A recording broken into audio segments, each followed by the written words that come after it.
All right, welcome back to the Math Dungeon. We're still working on linear functions, linear equations, and I'm going to have you guys turn to page 26 in your packet today. We're going to work on the bottom example, question number 5, that talks about the table below shows the number of chaperones Y needed for a certain number of students X at a school dance. So I just copied the table for you guys. Well, I want to do this one together because it's horizontal, and we're used to our tables being set up vertically. So to see it horizontally just kind of messes with your mind a little bit sometimes for some students. So X is the number of students, and then I've got my numbers written down. Y is our number of chaperones. Again, I've got my numbers written down. The question says, write an equation that represents a relationship. So we're looking for an equation, equal sign, between the number of chaperones needed and the number of students attending a dance.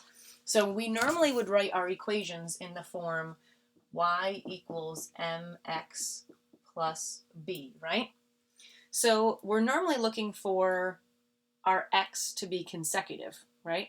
Because normally our tables are an x and a y, and our numbers are like 0, 1, 2. They're nice and neat, right? These are definitely not nice and neat. Even our y values are not consecutive. So it's not even like they reversed our input and output. So this is an example of a table where you're going to have to look and see what's the relationship between the x and the y. And there's a lot of different equations we can write for this, so please don't think that if the one we do first is the one if you didn't do it, you didn't do it wrong. We're going to get to yours, don't worry. So if I'm looking at what's the relationship between x and y, I'm kind of looking, instead of going left to right like this, I'm going to look top to bottom, because these numbers look like they belong in number families together with multiplying or dividing, right? So 32 and 4, 48 and 6, 64 and 8, 96 and 12. This one is the one that catches my eye, and I notice something about it. I notice that if I have 8 and I multiply by 8, I can get 64. 6 times 8 is 48. 4 times 8 is 32. 12 times 8 is 96. So for me, I'm actually starting with y, and I'm multiplying it by 8. So I'm saying that y times 8 equals x. Now remember, we normally write equations in this form, y equals mx plus b. So this equation is kind of odd for us to write, right? We would think it's wrong, but it's not. That's the relationship that exists for this particular function. They can't always be nice and neat like this, okay? So I could write this as 8y equals x if I just wanted to put my coefficient first, all right? Now, maybe you didn't think of it that way. Maybe you paused the video and you looked at it on your own and you thought, I'm taking x and dividing by 8. Okay, so maybe your equation is x divided by 8 equals y.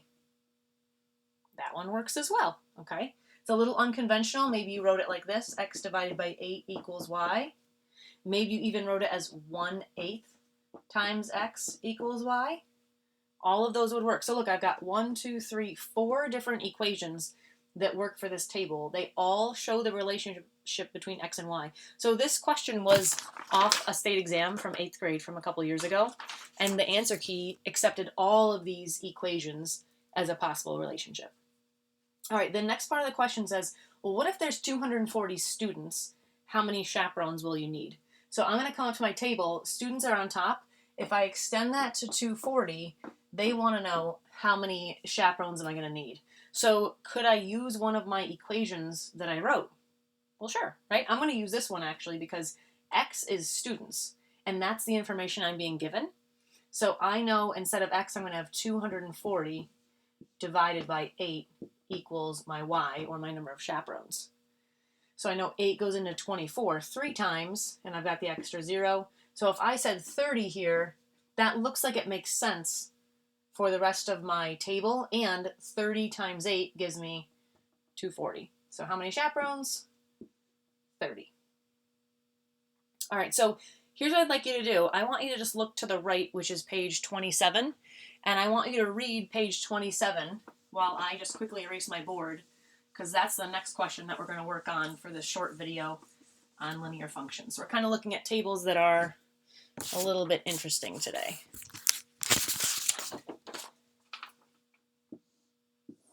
So you've got gallons and you've got hours.